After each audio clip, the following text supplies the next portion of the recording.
Welcome back students. Last video में हम लोग डिस्कस कर रहे थे अबाउट एलिमिनेशन रिएक्शंस। क्या होता है एलिमिनेशन रिएक्शन, किस तरह से होता है, ठीक है, ये मैंने आपको बता दिया था। इससे रिलेटेड एक बहुत ज्यादा इंपॉर्टेंट रूल सेट-जिफ रूल मैंने आपको एक्सप्लेन कर दिया था। अब इसके अंदर एक छोटा सा कंसेप्ट आपको और समझना है। देखो यहाँ पे कंडीशन क्या थी कि मान लो मेरे पास एक इस टाइप का कंपाउंड है, कोई भी CH3 CH2 एंड Cl। ये मेरा अल्फा कार्बन और ये मेरा बीटा कार्बन। इसके साथ जो हाइड्रोजन है these are alpha hydrogen and these are beta hydrogen. इसके पास 2 अल्फा हाइड्रोजन है और यहाँ पे 3 बीटा हाइड्रोजन है। इसको हम लोग इस तरह से भी तो लिख सकते हैं CH3, ठीक है, ये हो गया हमारा CH2 और यहां मैंने दिखा दिया Cl। ऐसे भी तो लिख सकते हैं एक्सपेंड करके। इसका रिएक्शन हमें किससे कराना है, कौन है हमारा रिएजेंट, यहाँ पे अटैकिंग रिएजेंट कौन है, अल्कोहलिक KOH भी है। अब जो हमारा KOH है basically it contains K positive and OH negative ions. तो क्या आपको यहाँ पे ऐसा नहीं लगा कि हम लोग न्यूक्लियोफिलिक सब्स्टिट्यूशन रिएक्शंस भी पढ़ चुके हैं, तो क्या आपको यहाँ पे ऐसा नहीं लगा कि जो OH नेगेटिव है it can act here as a nucleophile और वो क्या कर सकता है, वो क्लोरीन को यहाँ पे रिप्लेस कर सकता है और क्या बन सकता था, कोई अल्कोहल बन सकता था। मींस यहाँ पे कौन आ जाता, OH ग्रुप आ जाता। लेकिन देखिए ऐसा कब होता है, यहाँ पे OH ग्रुप आ सकता है, this OH can replace this chlorine but the condition is our KOH must be aqueous KOH। Our KOH present here must be in the aqueous form। अगर आपके पास aqueous form में KOH present होता है तो फिर क्या होगा, वो यहाँ से न्यूक्लियोफाइल की तरह से एक्ट करेगा और यहाँ से इस क्लोरीन को क्या कर सकता है, इजिली रिप्लेस कर सकता है। लेकिन जब अल्कोहलिक KOH का मतलब कि KOH अकेला नहीं है, KOH के साथ कौन प्रेजेंट है, अल्कोहल है। कोई भी अल्कोहलिक सब्सटेंस हो सकता है, मे बी चाहे उसके अंदर मिथेनॉल हो, इथेनॉल हो, कुछ भी हो, but the main point is this KOH contains alcohol. तो जब इसके पास अल्कोहल आ जाता है तो यानी कि क्या हो जाता है, थोड़ा सा हैवी हो जाता है। अब जब ये हैवी हो जाएगा then it act as a base. अब एक कंफ्यूजन नहीं आप होनी चाहिए आपके माइंड में, या आपके माइंड में क्लियर होना चाहिए अच्छे से कि सारे बेसिस न्यूक्लियोफाइल्स होते हैं, ऐसा नहीं है, ठीक है। जो भी न्यूक्लियोफाइल्स हैं वो सारे बेसिस हैं, सारे बेसिस जो है वो न्यूक्लियोफाइल्स हैं नहीं। यहाँ पे देखो ये बेस की तरह से एक्ट कर रहा है but it is not acting here as a nucleophile. तो सारे बेसिस कभी भी न्यूक्लियोफाइल नहीं होते। जब कोई सब्सटेंस हैवी हो जाता है, ठीक है, हैवी कब होगा, जब अल्कोहल के साथ वो प्रेजेंट होगा, ठीक है। जब वो सब्सटेंस हैवी हो जाएगा then it will act as a base, वो बेस की तरह से एक्ट करेगा। अब यानी कि जो हमारा OH नेगेटिव है, यहाँ से ये जो हमारा OH नेगेटिव है अब वो न्यूक्लियोफाइल की तरह से एक्ट नहीं कर सकता, अब वो बेस की तरह से एक्ट कर रहा है। और बेस क्या करता है, बेस 2 हाइड्रोजन आयन को अपनी तरफ अट्रैक्ट करता है, ठीक है। अब वो बेस क्या हो गया, अब देखो हैवी हो गया ये सब्सटेंस, मान लो इसका वेट बढ़ गया। अब इसका वेट बढ़ गया तो ये मूवमेंट नहीं करना पसंद करेगा, है ना। जो क्या होते हैं, जो हैवी पर्संस होते हैं जिनका वेट थोड़ा ज्यादा होता है, वो क्या करेंगे, मतलब कि वो ये चाहेंगे कि वो बैठे रहें एक जगह आराम से, ठीक है। उनको मूवमेंट अच्छी नहीं लगेगी, वो नहीं चाहेंगे कि वो कहीं पे जाएं उठ करके, उनका घूमना फिरना हो। इवन इनको खाना भी खाना है तो ऐसा लगेगा कि उनको खाना ला करके रख दो उनके सामने, ठीक है। मींस वो मूवमेंट उनको अच्छी नहीं लगेगी, वो उसके अंदर कंफर्ट फील नहीं कर पाएंगे। तो इसी वजह से अब सेम यहाँ पे है, अब ये हैवी हो गया। अब अगर ये हैवी हो गया, इसका वेट बढ़ गया है, तो फिर ये इतनी तकलीफ नहीं लेना चाहेगा कि इतना दूर जाए और फिर इसको क्या करे, रिप्लेस करे। ये जस्ट क्या करता है, इसके नजदीक ही जो हाइड्रोजन प्रेजेंट है, तीनों में से कोई भी हाइड्रोजन हो सकता है, ये उसको क्या करता है, ये उसको अपनी तरफ अट्रैक्ट कर लेता है। तो अट्रैक्ट हो गया यानी कि ये हाइड्रोजन यहाँ से हो गया रिमूव और फॉर्मेशन किसकी हो जाती है, CH2 डबल बॉन्ड CH2 की। तो ये वाला कंसेप्ट भी एक तरह से आपका इंपॉर्टेंट है, आपको ध्यान रखना है। एग्जाम्स में आपसे जो पूछी जाती है कंप्लीट द फॉलोइंग इक्वेशंस, ठीक है, जो केमिकल रिएक्शंस आपसे इक्वेशंस की टर्म्स में पूछी जाती है, इक्वेशंस को कन्वर्ट करवाया जाता है, तो वहां पे इस तरह से क्वेश्चंस आते हैं, बहुत पूछे जाते हैं इस टाइप के क्वेश्चंस। तो आपको यहाँ पे आइडेंटिफाई करना है कि एक्वस KOH इधर प्रेजेंट है या फिर अल्कोहलिक KOH है। अल्कोहल से क्या हो जाएगा, हैवी हो जाएगा, आपको याद रखना है। हैवी होगा तो फिर वो इतनी दूर जाना पसंद नहीं करेगा, वो क्या करेगा, अपने पास से ही हाइड्रोजन को एब्स्ट्रैक्ट कर लेगा, प्रोटॉन को एब्स्ट्रैक्ट कर लेगा, ठीक है। तो ये पॉइंट अच्छे से आपको ध्यान देना है। So it is all about the elimination reaction. Now let's start our next type of reactions.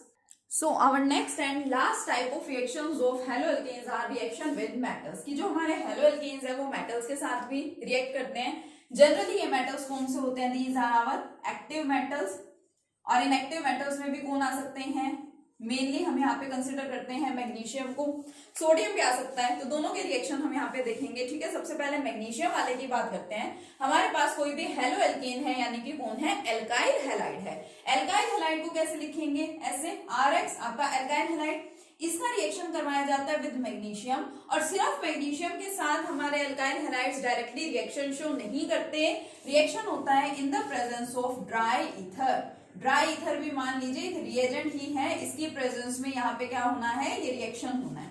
ठीक है, तो जब ये रिएक्शन होता है तो ड्राई ईथर का कुछ ऐसा कुछ नहीं है कि बहुत आपको ईथर आपको लिखना है, कोई बहुत बड़ा सा आपको कंपाउंड लिखना है और उसका रिएक्शन शो करना है। इसकी प्रेजेंस में रिएक्शन है, थोड़े से अमाउंट में यहाँ पे ड्राई ईथर को ऐड किया जाता है। तो ड्राई ईथर, ठीक है, इसकी ड्राई ईथर के प्रेजेंस में ये दोनों क्या करेंगे, एक दूसरे के साथ कंबाइन करेंगे। और कंबाइन कैसे करते हैं, ये जो मैग्नीशियम है, ये आपका मैग्नीशियम इन दोनों के बीच में आकर के बैठ जाता है। ये आपका R ग्रुप, ये आपका X ग्रुप, इसके बीच में आकर के कौन बैठ जाता है, मैग्नीशियम बैठ जाता है। कैसे, ये R Mg and X। ठीक है, अब आप सबको ये तो पता है कि जो मैग्नीशियम है उसके ऊपर कैसा चार्ज होता है, पॉजिटिव चार्ज। ठीक है, मेटल है, इलेक्ट्रोपॉजिटिव है। Halogens are highly electronegative species, इनके ऊपर कैसा चार्ज है, नेगेटिव चार्ज। देखो मैग्नीशियम ने क्या कर रखा है, यहाँ पे दो बॉन्ड्स बना रखे हैं। दो बॉन्ड्स का मतलब वो आपके एल्काइल के साथ भी अटैच्ड है और वो आपके हैलोजन के साथ भी अटैच्ड है। हैलोजन के साथ मिलकर के मैग्नीशियम ने यहाँ पे बनाया हुआ है आयनिक बॉन्ड। ठीक है, ध्यान देंगे, क्योंकि जो आपका हैलोजन है, हैलोजन को क्या चाहिए, हैलोजन को ये चाहिए, चाहे कोई भी हैलोजन हो, क्या चाहेंगे कि एक उनको इलेक्ट्रॉन मिल जाए और वो फटाफट से क्या हो जाए, स्टेबल हो जाए, उनका ऑक्टेट कंप्लीट हो जाए। इसलिए ये क्या बनाते हैं यहाँ पे, आयनिक बॉन्ड। लेकिन ये वाला जो बॉन्ड है R एंड मैग्नीशियम, इनके बीच में प्रेजेंट होता है पोलर कोवेलेंट बॉन्ड।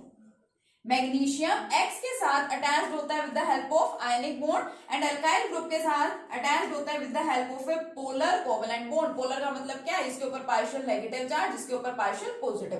क्योंकि आपका मेटल है, मेटल पे तो पॉजिटिव चार्ज आना ही है, तो इस पे कैसा चार्ज आएगा, नेगेटिव। पार्शियल नेगेटिव में दिखा रही हूँ क्योंकि बॉन्ड कैसा है, यहाँ पोलर कोवेलेंट बॉन्ड है। अब आप यूं कंफ्यूज मत हो ना, कोवेलेंट बॉन्ड में चार्जेस कहां से आ गए, पोलैरिटी आपने अच्छे से पढ़ रखी है कि अट्रैक्शन की वजह से ऐसा होता है। और ये आपको फर्स्ट टाइप के कंपाउंड्स आपको ये ऐसे मिलेंगे जहां पे एल्काइल ग्रुप पे यानी कि कार्बन के ऊपर नेगेटिव चार्ज प्रेजेंट है।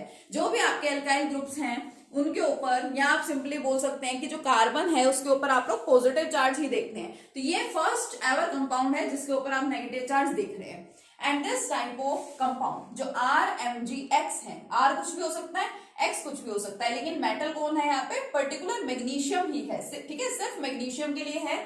This type of compound is known as Grignard reagent.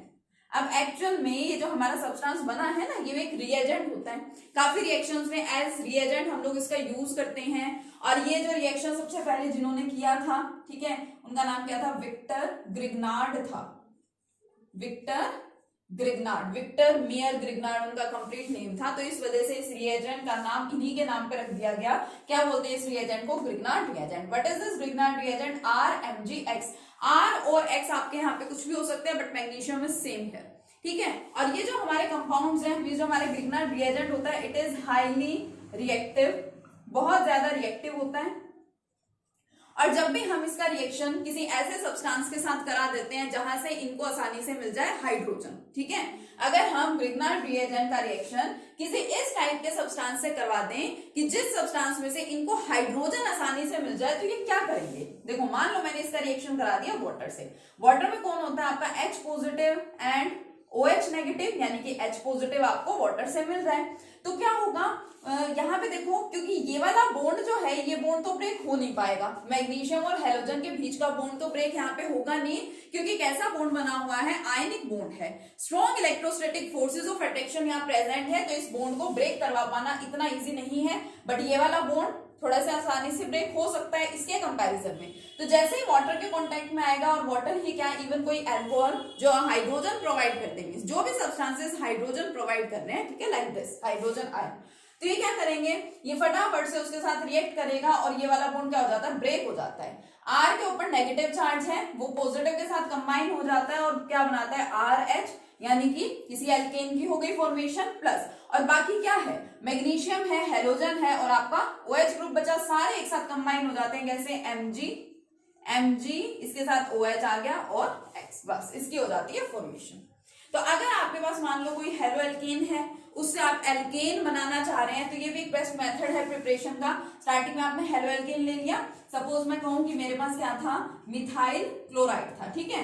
Methyl chloride मेरे पास था और मान लो मुझे मिथाइल क्लोराइड से क्या बनाना है, मीथेन बनाना है। तो मैं क्या करूंगी, मिथाइल क्लोराइड का रिएक्शन करा दूंगी मैग्नीशियम से in the presence of dry ether, ठीक है। इन सारे रिएक्शंस का यूज होगा केमिकल इक्वेशंस को कंप्लीट करने में और जो आपके जो कन्वर्जन्स हैं, ठीक है, कि इसको इसमें कन्वर्ट करो इस टाइप के रिएक्शंस में। तो इसको अच्छे से देखना है। क्या होगा यहाँ पे, मैग्नीशियम इसके साथ कंबाइन होगा सिंपली CH3 MgCl, और फिर क्या करेंगे, इसका रिएक्शन करा देंगे वाटर से। तो यहाँ से H पॉजिटिव कौन ले लेगा, CH3 ले लेगा, बना लेगा CH4 plus MgOH and Cl। तो क्या बन गया आपका यहाँ पे, मीथेन बन गया फ्रॉम मिथाइल क्लोराइड, ठीक है। तो इंपॉर्टेंट रिएक्शन है, ध्यान रखेंगे। इसी में एक और इंपॉर्टेंट नेम रिएक्शन है जो आप लोग 11th क्लास में पढ़ चुके हैं, ठीक है, वो बताती हूँ आपको नेक्स्ट।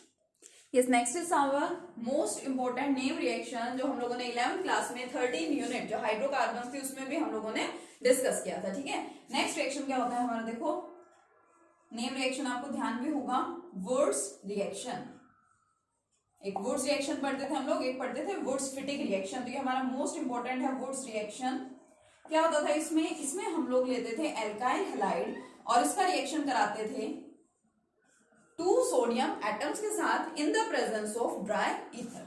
दो ही हमें कौन लेने होते हैं, एल्काइल हैलाइड लेने होते हैं, दो ही हमें लेने होते हैं सोडियम, ठीक है। और रिएक्शन हमें कराना होता है किसके प्रेजेंस में, in the presence of dry ether.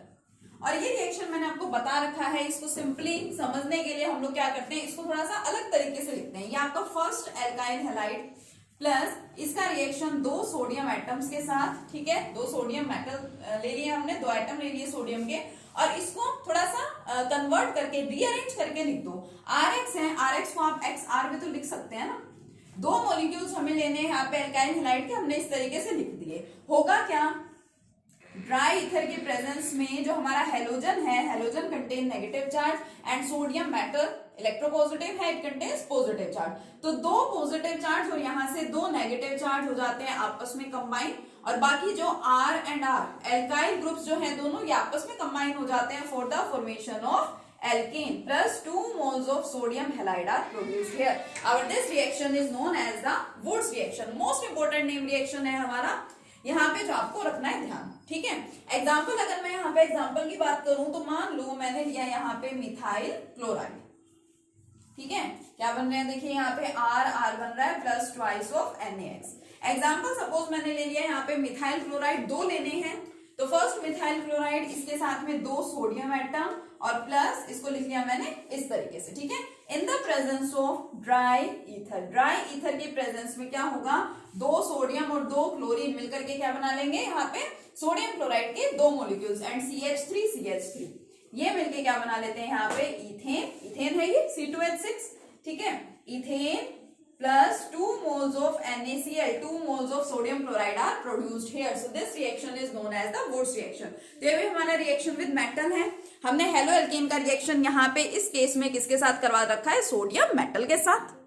चलिए, तो ये हमारे केमिकल रिएक्शंस कंप्लीट हो गए हेलो एल्केन्स के सारे। आपका हेलो एल्केन्स कंप्लीट हो चुका है। हेलो एल्केन्स का nomenclature, classification, method of preparation, physical and chemical properties, और हेलो एरीन्स के भी हम लोग नॉमेनक्लेचर कर चुके हैं, क्लासिफिकेशन कर चुके हैं, methods of preparation and physical properties. Next lecture में हम लोग कंटिन्यू करेंगे with chemical properties of hello arenes, ठीक है। तब तक आपको यहाँ तक का कंसेप्ट इजिली समझ में आ जाना चाहिए, ठीक है, अच्छे से आपको क्लियर होना चाहिए, ओके। एंड नोट्स साथ में सबके कंप्लीट होने चाहिए हर एक स्टूडेंट के, ओके। Thank you.